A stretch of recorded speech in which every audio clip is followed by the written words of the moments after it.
All right, it looks like we have pretty much everyone inside, so we're going to go ahead and get this program started. Good morning. Good morning. My name is Ron Hudson. I'm the Articulation Workshop Coordinator for ArkACRAO. And first and foremost, I want to thank you all for coming out to our Articulation Workshop for the Southern Region today. I'd also like to extend my thanks out to Ms. Constance Castle, Mr. Carl Wimper, and the rest of their staff for allowing us to host this event here at the University of Arkansas Pine Bluff campus. Now, our articulation workshops have actually been around since 1976, just some of the brief history of it. And this is a great opportunity for admissions representatives from various universities and institutions and colleges to share information about updates within our academic programs so that we can all work together to better prepare our students for their journey from secondary education to post-secondary education. Now, when you talk about secondary and post-secondary, that's taken on so many different meanings throughout the years. Students can look for some of our traditional liberal arts design programs. Students can go into different technical programs. Students may want to go to two-year institutions, four-year institutions, private schools, public schools, all the different types of institutions that we have out there. What's really important about our relationship and our jobs, not only to help these students get prepared to move on into those particular institutions, but also to help those students to make informed decisions to go to an institution that's going to be the right fit for them. I know in conversations with our fellow recruiters and even other administrations on the higher education track, as well as some of my conversations with counselors, I'd say you see more and more of students looking into areas that they either are not prepared for or have absolutely no idea what it entails. I know I've been at BB for 6 years now, and my first 2 years at BB, the majority of the students who came up to me said that they wanted to major in criminal justice. And I would always ask them why. They'd say, I want to go into criminal justice because I want to be a forensic psychologist, or I want to work in a crime lab. Little did those students know that the people they saw in NCIS and CSI had to have different types of biology degrees, had to have chemistry degrees, and the fact that there's one crime lab in Little Rock with very limited positions as far as someone that's going to work in there.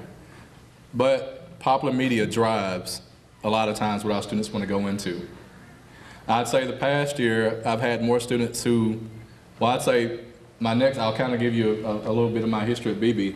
I'd say the next 2 years, the majority of students I wanted to talk to wanted to go into nursing. And nursing is a great field to go into. And when I look at the different institutions across the state, there are a lot of great nursing programs. Now, I know on the BB campus and many other campuses, it's a fairly competitive program to go into. And when I tell students that the average GPA of students going into the nursing program is like a 3.7, when I tell students that you're going to have to do all these various things at hospitals and clinics and all this stuff, you can kind of see mindsets begin to change a little. I've even talked to some of our Vice Chancellor of Academic Affairs, and I've seen students actually have problems with simple addition and subtraction. And these are students that are going to be going out into this field. They're going to have to do prescriptions and, well, fill prescriptions and things. A lot of times students just don't know what it is they want to go into. Now, I'll say the past couple of years, and I say this a lot to people, I've had so many students come up to me and say they want to go into engineering. Engineering is a great, great field to go into. I have a couple of friends that are making six figures. Sometimes I wish I'd have went into engineering. But the first question I ask students about engineering, or students that tell me they want to go into engineering, is, what type of engineering do you want to go into? And I'll normally get some words from that. And then I'll say, do you like math? I don't know many high school students who like math. And the majority of them I ask that question will tell me, no, I don't like math. I'm like, well, I know in order to get the prereqs for engineering through our university, you're normally going to take at least Calculus 1 and Calculus 2. And you see mindsets begin to change right then. Now, one of the things I try my best to do when I go out and I talk to students, because I always reflect back to when I was a student, I try to be very open and honest with them and share things with them. And I'll tell them, it's not my goal to come out and destroy dreams. But part of our jobs as college recruiters is not only tell you that that dream that you want to achieve is out there, but we also have to tell you the steps that you're going to have to take in order to get there. I have a ton of students that we'll talk to that, I'll say I went to one of our high schools and I asked a lot of students, what schools do you want to go to? And I always have to tell them, I'm not offended if you don't choose our school. I know everyone's not going to love us and want to come to our university. And I had students mention, I want to go to Alabama, I want to go to Oregon, I want to go to USC.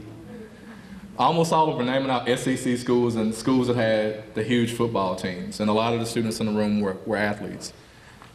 Some of them probably got upset when I said, if you're in high school and a coach hadn't already contacted you, you're probably a little bit behind the curve. You may need to find mom and dad, tell them to break out the camcorder and put your highlight reel together.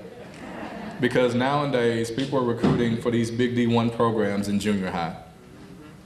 And a statistic that I saw not too long ago is that only 2% of high school athletes across the nation actually get to play at the college level. And the thing about it is, as educators, as administrators, and just as caring individuals, as we work with these students, we're not there to destroy a dream. We're not there to crush a dream.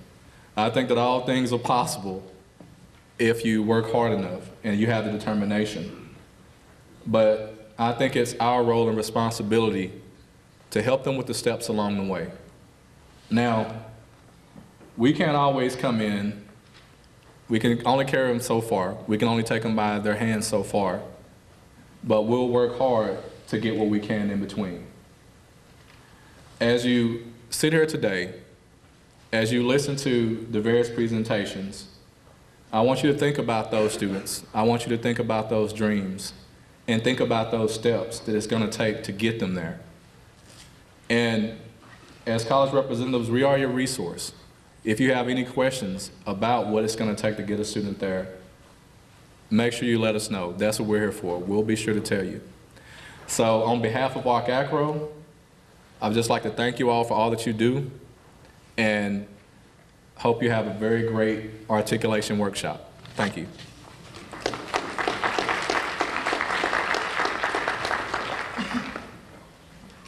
Now, as you look at the program, Ms. Susan Dewey, our president for ArkACRAO, wasn't able to be here today, as well as Ms. Mary Whiting, who actually puts together our articulation calendar or our recruitment calendar.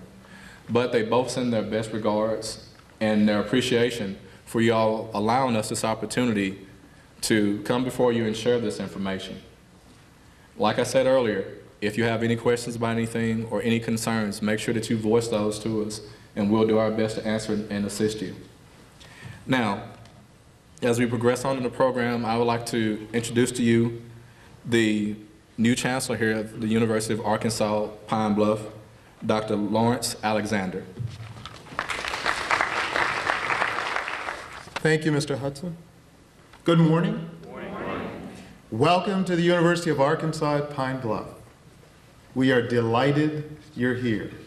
We're happy that you're here. I'd like to welcome you. This is the ArkACRAO group. I'd like to welcome you to our campus, welcome you to Pine Bluff, and I'm new myself to the city of Pine Bluff and to the University of Arkansas at Pine Bluff and to Arkansas. But I feel at home. I feel that now I am a true Arkansan. I'd like to commend, first off, the Office of Recruitment here at the university for their sponsorship of their program, of this program here today. If you don't mind, please join me in giving them a round of applause.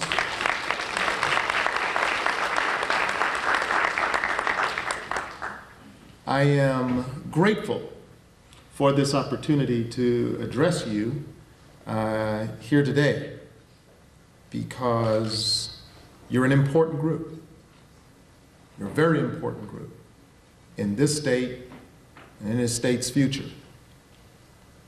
And if there's one thing that I can impart to you today that I want you to take back with you, that is that we have started a new era at the University of Arkansas at Pine Bluff. And I welcome you to this new era at the University of Arkansas at Pine Bluff. As I stand here and welcome you, I'd like to give you just a tad bit, a little bit of a background on who I am and where I've come from and what I stand for. I came here directly from the University of Florida, one of those big football schools you talked about there. And I was at the University of Florida for the last 22 years, where I was a member of the journalism faculty, where I was an administrator, moving up the chain from department chair to associate dean, to director of the Office of Graduate Minority Programs, and held many and varied positions at that great university of 50,000 students at that university. At the University of Florida, I had the great privilege of working with lots of people. I've worked with a program, and I understand there are folks here who are guidance counselors, there are folks here who are faculty, who are career coaches, who work in TRIO programs, and the like. I was director and PI of the McNair Scholars Program at the University of Florida, where you who are familiar with the McNair program know what that's about, and we are very pleased about that. I also served as director of the Office of Graduate Minority Programs, where it was my role to lead the recruitment efforts for underrepresented minorities to graduate school. So we went out and recruited and set up programs with pipeline programs to get students who are undergraduates into graduate school, students from underserved communities and the like. Just a little bit more about myself is that I got my start at the University of New Orleans, because I'm a native of New Orleans. And I got my start back in the Ninth Ward in New Orleans. For those of you who know about the Ninth Ward, it's where years later, Hurricane Katrina struck so drastically. But when I was a kid, I grew up in a housing project called Desire, and I went to the University of New Orleans for my undergraduate and my master's at the University of Florida, a law degree at Tulane, and then my PhD at Florida State University. I really got to understand what it's like to maneuver in society and to make it, but more importantly, how to help others make it. And that's what I want to bring to the University of Arkansas at Pine Bluff, to this community. And that's why it is a new era at the University of Arkansas at Pine Bluff, because I'm inheriting a rich tradition of education here that goes back 140 years. And I'm standing on the shoulders of many who have gone on before us and who have built this great institution. And we are moving it forward. And we are moving it forward rapidly. We are going higher. Our aim is to build the University of Arkansas at Pine Bluff, both in size and in stature. We have 2,600 or so students right now at the university. We seek to move to about 4,000 in 2 years, 6,000 in about 5 years. We want to grow the University of Arkansas at Pine Bluff. We want to grow the facilities here. Take the time while you're here, walk around, look at our facilities, but know that if you come back in 5 years, we hope that there is a whole lot more going on in terms of things that will work for our students. If you look over on Prexy Drive, you'll see the new STEM Academy going up, the STEM Academy building for our STEM Academy, where we are pushing the STEM disciplines very hard. One thing I've been able to glean from the history of this university that will go greatly into the future of the university is that this institution is student-focused. This institution is success-driven. And this institution is mission-based. And it will continue to be so. In terms of its student-focused role, we seek to recruit. We seek to recruit students, good students, students who are prepared for college and university life. Those who are not prepared and borderline, we seek to get them prepared for college. But we also seek top students. We want to get together top students because when top students get together with all students, everyone is enriched by that educational experience. So we want to recruit students, good students, to come to the University of Arkansas at Pine Bluff, and we're doing some things. And we're talking with Student Affairs, and we're working with the Office of Recruitment and the Office of Financial Aid to increase greatly the number of scholarships that we're offering for students to come to the University of Arkansas at Pine Bluff. And we want to get that message to you, and we want to get that message to teachers, and we want to get that message to parents, and we want to get that message to the students that we're dead serious about our recruitment strategy.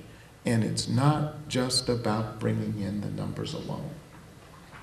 It's about the success of those students. We are success driven. We want to bring up the numbers, and we want those students to succeed educationally, academically. We want to retain those students and retain them not just to be around, but for graduation. We want them to graduate with the degree from the University of Arkansas at Pine Bluff. And while they're here, we want them to have an excellent student experience. We want them to experience all of the things. We're going to put it all before them. International experiences, study abroad, intramurals, in student affairs, student activities. We're going to put it all there for them. And we're going to give them that quality experience that they can get here as an undergraduate. Moreover, we want them to get internships while they're here. We want them to get co-ops, and we're going to be doing our best to assist them in that regard and pushing internships and co-ops, because that's what's going to land them in the good jobs that they're going to be qualified for when they get their degrees. Then when they get their degrees, we want to keep them connected. And I know I have some UAPB graduates in the room. We want them, and we want you, to remain connected with the university, connected in ways where you're giving back of your time, of your talent, of your treasure, and where students can see in you their future, where they can be, where they're looking up to you as role models and as mentors. We're looking forward to that here at the University of Arkansas at Pine Bluff. We have a great faculty. We have great programs. We're looking forward to greater successes among our faculty. We have great programs in agriculture. We have great programs in aquaculture and fisheries. As you know, we started a new PhD program about 2 or 3 years ago in aquaculture and fisheries, and it's thriving right along. I look forward to being the chancellor that will award, historically, the very first Doctor of Philosophy degree at the University of Arkansas at Pine Bluff within a year. The one thing that graduate programs, we have 33 undergraduate programs, 8 master's programs, and 1 PhD program. The thing that graduate programs bring, and I've worked in graduate programs a lot at the big U of F, but the one thing that graduate programs bring and enrich the undergraduate program with are opportunities for research, opportunities for innovation, opportunities to be on the cutting edge so that when they go out, they are leaders. They leave us and become leaders in their fields. And then they're able to give back as well in various ways to the university. So, in conclusion, we're in a new era. I want you to remember that when you leave here today. And take that message with you. And know that we are here for you. Stay in contact with us. We'll stay in contact with you. Partner with us. We want to partner with you as we grow together in Arkansas for a better state of Arkansas. I thank you this morning. And thank you again, Dr. Alexander, for sharing that warm welcome with us today. Now, next on our program, we're going to have financial aid updates from Ms. Janice Kearney here at the University of Arkansas Pine Bluff Financial Aid Office. Good morning. I, like Dr. Alexander, and I'm sure other colleagues this week, want to welcome you to the University of Arkansas at Pine Bluff. I'm very excited to have you here to bring your articulation workshop to our campus. And for those of you who have not been here before, please take the time to walk around and just see what we have. We have a lot of treasures here at UAPB. I'd also like to applaud U.S. professionals for assisting students as they strive to better themselves and find other higher education opportunities. This can be a daunting task, especially as it relates to the financial aid maze. You're probably aware that every year there are changes that the U.S. Department of Education makes in the financial aid process, and this year has been no different. So I just want to point out just a few things to you that have changed over the past year. Many of you here probably are familiar with the process called verification, where we have to verify the FAFSA record and compare it to what a student brings into our office upon request. Well, there used to be the standard format for verification. Well, guess what? Now they have what they call verification groups, and there are 5 of them. So this was somewhat a chore for us to kind of read the regulations and understand what this all required, but we're getting there. But the U.S. Department of Education says they're trying to make things easier and they're trying to streamline things, but 5 verification groups doesn't sound like it to us. Also, Pell Grants have changed somewhat. Now there's a limited number of years a student can receive a Pell Grant. In the old days, you went to school, and as long as you're satisfactory with academic progress, you could get your Pell Grant. But now the Pell Grant is limited to 6 years for a student who attends college. The good news is that the Pell Grant annual scheduled award has increased from $5,550 a year for a student who has a 0 EFC to $5,645 per year. So that is good for our students who qualify. Beginning this year, new student loan borrowers will also be limited to the number of years they can get a subsidized loan. And that's the loan where the government is going to subsidize the interest or pay the interest for the student while they're in school. So now they're going to be limited to 6 years of matriculation at a university in a program of study. Next are Parent Plus loans, which are really vitally important to students as they try to find other resources in which will help them to attend college.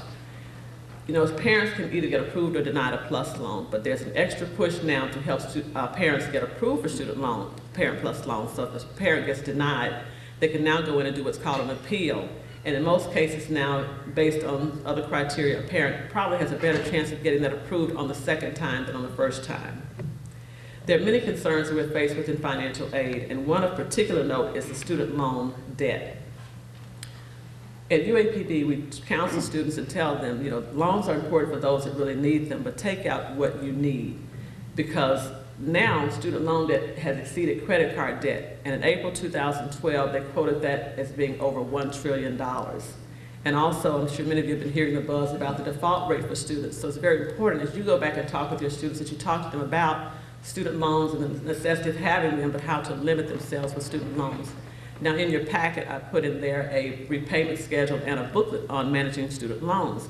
That information will be very helpful as you go back to your schools and talk to students about their futures and their resources for college.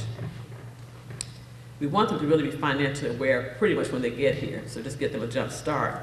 Each year, beginning January 1st, the FAFSA is available online for students to complete.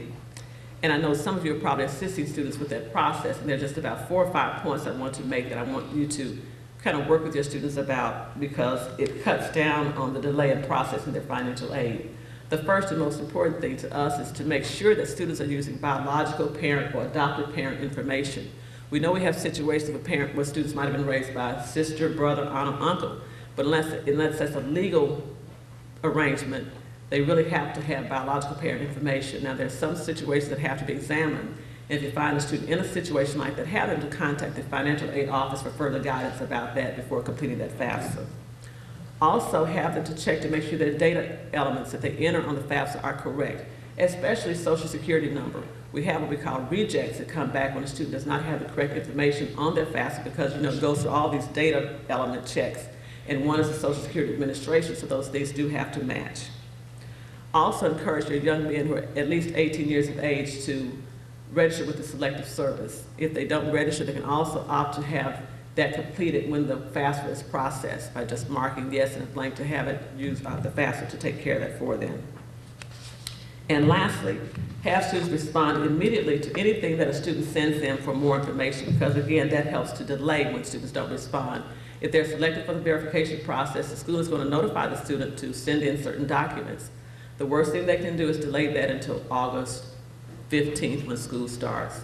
We have students who come in now and say, I just did my FAFSA yesterday, am I awarded yet? Well, you may not be, but that's what they expect from the financial aid office. Now, we're working the financial aid office can be challenging. At UAPB, the rewards in seeing our students become successful. Our office processes financial aid for about 95% of our student population. And because our services reach the majority of our students, we continue to seek ways in which to improve the services that we do bring to them. We've joined the masses and enhanced our use of automation and electronic media when serving our students. Students no longer receive paper refund checks at UAPB. Eligible students may purchase books with their ID card, of course that's been in effect for a number of years here, and they can pay their account balances online. This year we've made most financial aid forms available online. We have made our email our primary means of communicating with our students. We've implemented an imaging system for electronic filing, and award letters are now online. The results of our efforts are paying off. Our financial aid lines are much, much shorter, and our students have complimented us on our changes. I'm sure when you attend your next articulation workshop, you'll be informed of yet more changes to come. The Obama administration is currently talking about revamping financial aid to some degree, and it's going to impact our colleges and universities. They're considering a funding method that's much like what we find in our state, and it's going to be based somewhat on performance if this all goes through. Now, there's a fact sheet available on the President's Plan online. I didn't bring the website with me, but you can go out there and probably Google on the President's fact sheet on financial aid. So while we'll be bracing ourselves and hope that the changes won't be so drastic that it interferes with our ability to help students seek ways to make college more affordable. In closing, I want to share with you a limerick I found online that was forwarded by Karen Kopp of Cuyahoga Community College. It sums up how our work in financial aid is viewed by some, so listen very closely. An old man knocked at the pearly gates for admission to the fold. His hands were rough and full of scars. His face was wrinkled and old. He knocked a while, and St. Peter came and gazed at this awful sight, for before him stood the most wretched thing ever seen in day or night. What have you done, St. Peter asked, for admission here? I've worked at the financial aid office, sir, for many and many a year. St. Peter opened the pearly gates, told Gabriel to ring the bell, then turned and said, you're welcome here, for you've had your share of hell. Have a good rest of the week. And thank you for your remarks, Ms. Kearney. I always joke on our campus that whenever I have a rough day, I just cross the street and go to our financial aid office, and it makes me feel better because there's always worse than mine. Next, we're going to have Ms. Lisa Smith from the Arkansas Department of Higher Education to give some of the state updates. Good morning. Good morning. Oh, that was good. Usually I have to make them say it twice. But you all here in Southern Counselors, y'all did it just right the first time. My name is Lisa Smith. I'm with Arkansas Department of Higher Education, and I'm here to give you state updates of all the programs that we administer in the state of Arkansas for scholarships and grants. But first, let me start off by letting you know we do have a disclaimer. I know you are aware of that things may change. So I have to let you know what I say today may change tomorrow. As we know, our state legislators make all our rules and regulations for our program, so anytime they meet and they want to make a change, we have to just go along with it. So don't go out and say, that Miss Lisa Smith told me this, and that is not that. She don't know what she's talking about. Just remember, I said we do have a disclaimer and things may change. Also, a few tips on our application. As you know, we have one application that we call the one-stop shop application.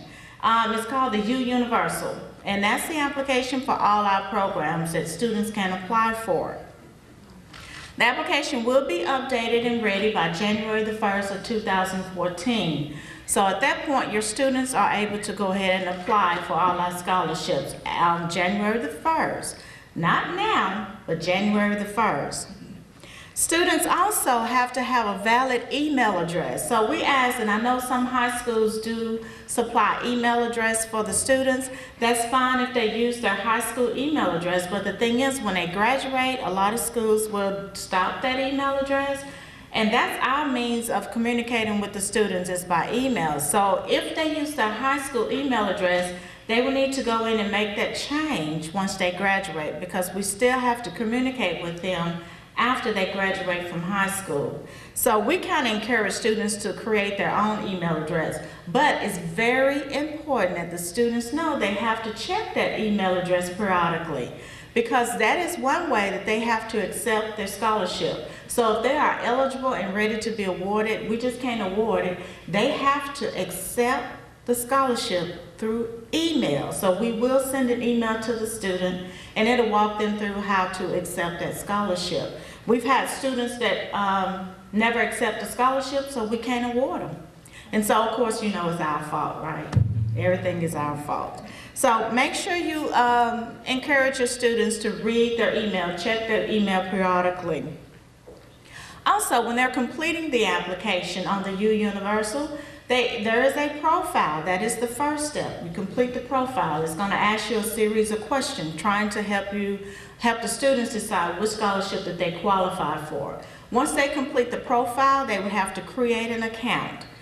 And that account, in creating it, you have to have an email address and establish a password. And then they go back and click on the scholarship that they qualify for and complete the application. Now, the way they would know that they have submitted an application is click on Submit. And that will send the application to our office, and immediately the student will receive that email. They're going to receive an email to let them know, thank you for applying for whichever program they applied for. So that's how they will know they have actually completed the application and submitted it into our office. Also, students can log on to U Universal 24/7 to check the status of their application. Just use their email address and their password, and they can always check the status. We have been experiencing high volume of calls, so sometimes they may not get through, so we try to have everything on their account on the U Universal. So if they can't get through to us by phone, they can always log in and check that status. We do have a consent form for any students that are 18 and older. We cannot share information with anyone except that student unless they complete the consent form on the U Universal. I don't care if it's the parents, we get that call. Some parents will call and say, well, I'm the only one that take care of business. My child don't take care of business. Well, if they're 18 and older, they got to learn to take care of business, or they have to fill out that consent form.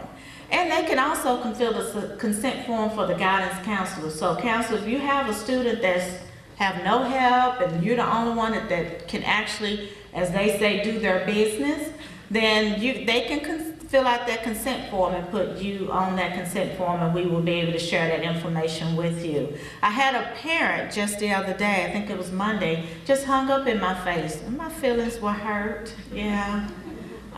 But she was very upset because I couldn't give information. Now, her daughter was 21 years old. But she wanted me to give all that information to her. Is her daughter gonna get the scholarship?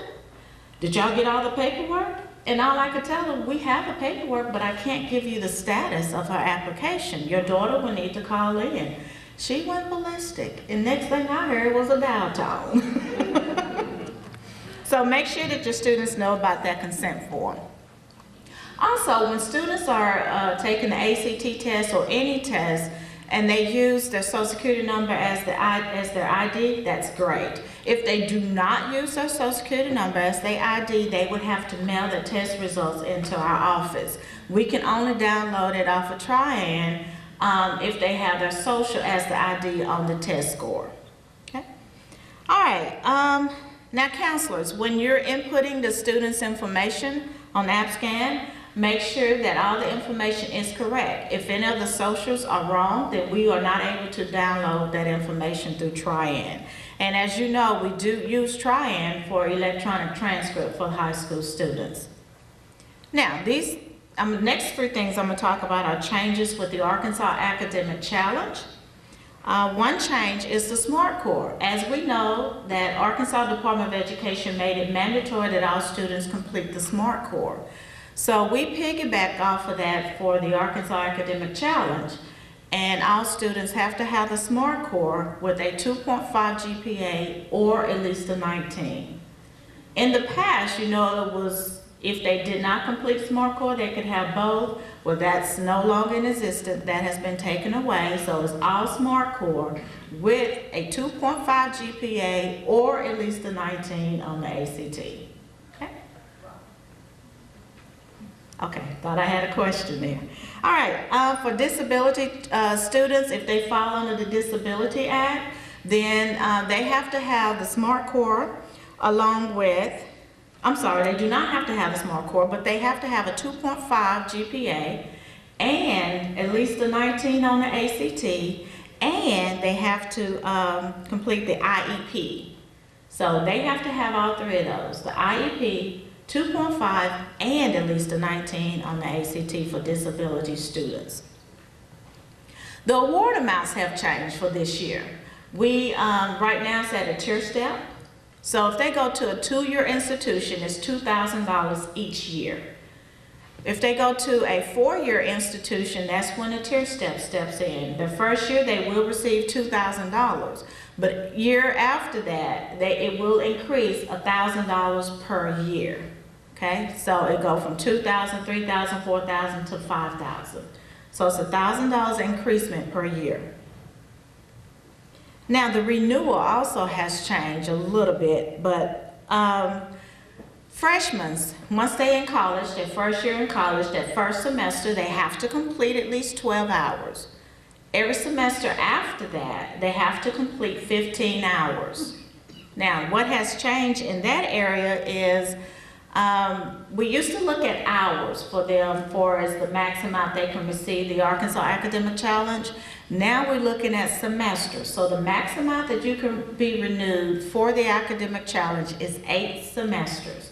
So after your 8th semester, you will not be able to receive the Arkansas Academic Challenge. Can I ask a question on that? Sure. There are some programs that require 9 semesters for student teaching that last block. I was told earlier that it would be renewed for that 9th semester. Is this a change? No. If they are in the program that it takes longer than 8 semesters, they would have to submit that letter to the financial aid department at that institution. And the financial aid department will contact us. The student do not send that information, that letter to our office. It needs to go to financial aid. What letter? They have to get a letter from the dean to state that the program that they're in is longer than 8 semesters.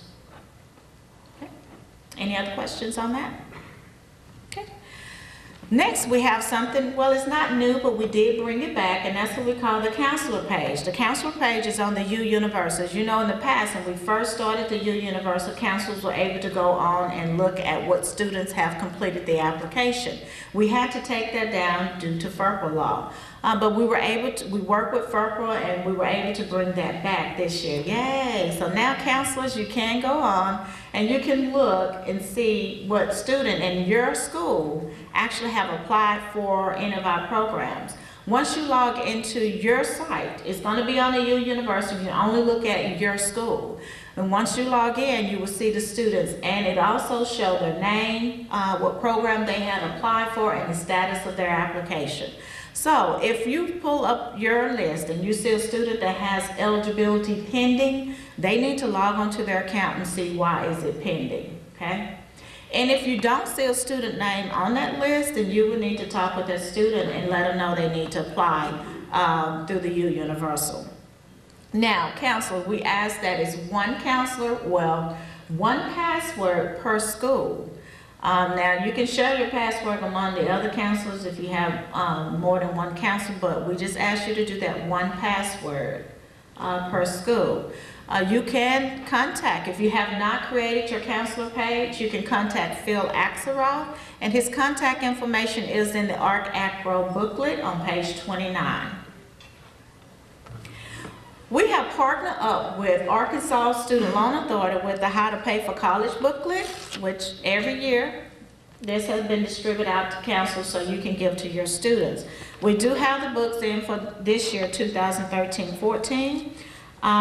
You will be able to contact us, and my information is also in the ArkACRAO booklet on page 29. Or you can contact Arkansas Student Loan Authority to order your booklets, and their information is also in the booklet on page 29. We will send you the number of books that you request so you can pass those out to all your high school seniors. Now, this year, well, last year we started doing workshops by webinar, and it was a success, so we're going to continue to do that. So if you want to put together a financial aid workshop for your students and parents, we'll be happy to come in and be the speaker and go over all our programs for the state. If we're not able to make it in, we can do it by webinar, and it is a live webinar. What I mean by live is that we're actually there at that point in time. You can log in. I can see you, the parents, and the students. They will be able to hear me. You can also see and project the actual presentation, and unfortunately, they are able to see me too.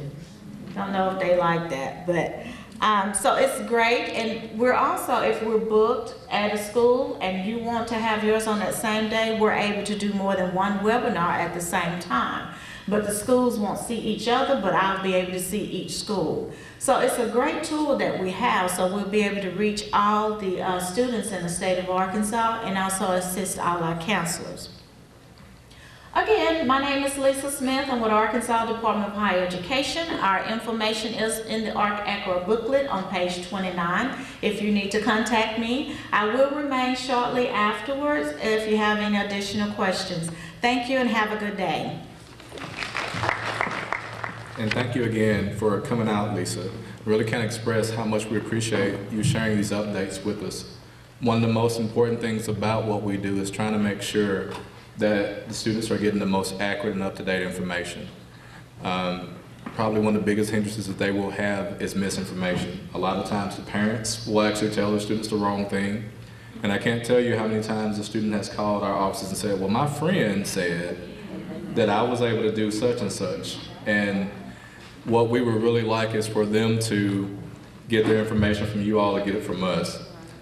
Now, next on our program, we're going to have Mr. Josh Ross from the University of Central Arkansas. He's going to talk to you about some new scanner technology that we're looking into. Josh. Morning. Like Mr. Ron said, my name is Josh Rawls, and I do work for the University of Central Arkansas, but I'm not going to talk about UCA right now, although I could. I'm here, my assignment here today is to speak on behalf of ArkACRAO concerning the College Fair Automation System. Before I get into that, I just want to say on behalf of all the four-year public and private institutions here in the state of Arkansas and the two-year colleges, thank you so much for all that you do. Counselors, career coaches, whoever is here today, we really appreciate all the hard work that you put into your job as far as preparing seniors to the next transition into college. We all see the passion that you have for your students when we visit your high schools, when we're in your offices, when we're reading your emails. So we just want to say thank you for that. I know that many of you, if not all of you, wear multiple hats at your school and in your district. So just a tip of the hat to you. Thank you so much for all that you do. My assignment here today, like I said, is to talk to you about the College Fair Automation System. Before I get into it, by show of hands, is this familiar to anybody? Have you been receiving any emails? No, I think wonderful. First thing I want to let you know that this is happening. This will be taking place in the state of Arkansas this year. The college fair automation system basically its goal is to streamline the college fair experience for the students. As you all know, when we come to your venues and we have these fairs, students go around and they fill out some sort of a prospect card, an information card. We're trying to eliminate that, and this is what is happening. It's called a college fair automation system. As you can see behind me, I'm also going to have flyers at a table out there that will discuss all of this, so you don't have to write this down. I don't think you have to write this down. I'm just going to try and give you a quick synopsis, but students will go online to go-to-collegefairs.com, and they will actually register online. They're filling out all the information that they would write on that card at every table at all 15 colleges that they choose to release their information to. Once they've registered online, they can click submit, or they will click submit on that web page, and it will generate a barcode specifically for each student. And that student can then print that out, and it will also be emailed to the student, and that student can bring that printout to the college fair. And when they approach the college representative of their interest, they just show the barcode, and the college representative will then have a scanner, handheld scanner, and scan the barcode, and that takes care of all of that student's information. That institution will have every bit of the information at that moment, and we will get to spend the little bit of time that we have, because there's multiple opportunities for students, speaking with the opportunities that we have with that student. So very streamlined. The institution will then have that access to that information, will upload into their system, however the institution so chooses to receive the information from the student, whether that be an Excel spreadsheet format, however the case may be, and the recruitment process can then move forward at a more quicker, efficient, streamlined pace. So, just real quickly, I want to encourage all high school counselors and career coaches to encourage your students to go online to register before their college planning program, the one that they will attend. Please stop by my table and pick up some flyers. You can make as many copies as possible that you can hand out to your students. It has a lot of information there. Counselors, if you haven't already, go ahead and purchase your scanners. Just want to give you that. I'll be available for any questions that you may have concerning this process. I'll be here until they tell me to leave. So thank you so much for your time. If you have any questions, I'll be outside.